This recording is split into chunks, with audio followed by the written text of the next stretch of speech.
My sister still thinks her cat is living happily on our parents' farm, and she's never going to find out otherwise. When Jessica moved to Chicago for graduate school, she couldn't take Milo with her. The apartment was too small, pets weren't allowed, and she was going to be studying constantly.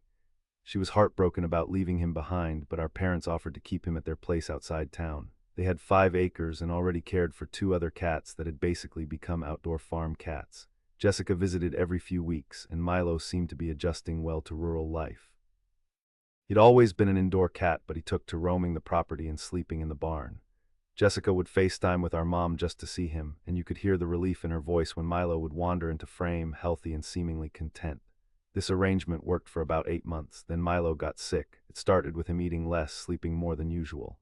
Our mom took him to the vet, thinking it might be something simple, but the tests revealed kidney disease, advanced kidney disease. The vet explained treatment options, but they were expensive and offered no guarantees. For a 12-year-old cat, the prognosis wasn't good even with aggressive intervention. Our parents called me first, probably because I lived closer and they needed someone to help them figure out what to tell Jessica.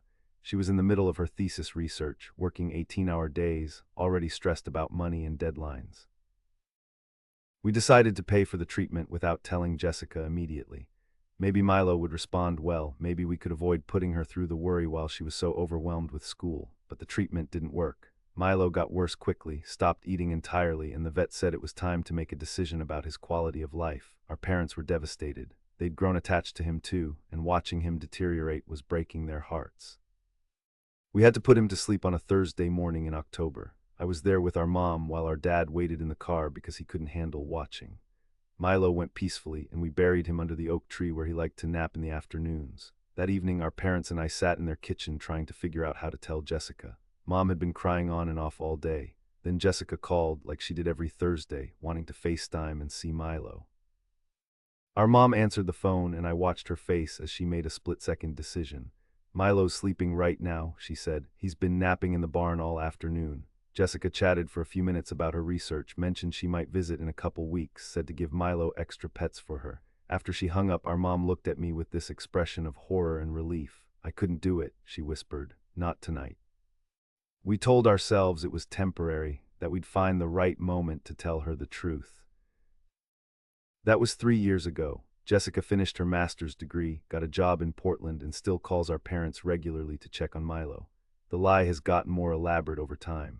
Milo is apparently thriving as an outdoor cat, catches mice in the barn, has become friends with the neighbor's dog. Our mom has become surprisingly good at creating fictional Milo stories. Sometimes she puts the phone down and pretends to call for him, then comes back with updates about what he's doing.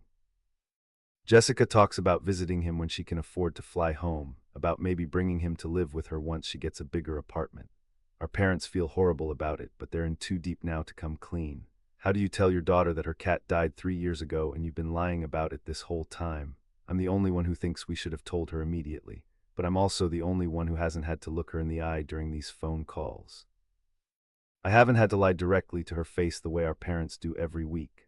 Part of me thinks we protected her from grief during a crucial time in her life, that she was happier believing Milo was okay. The other part of me knows we robbed her of the chance to say goodbye, to grieve properly, to make peace with losing him. Now if we tell her the truth, we're not just telling her about Milo's death, we're telling her that we've all been lying to her for 3 years. What would you have done? Tell me in the comments.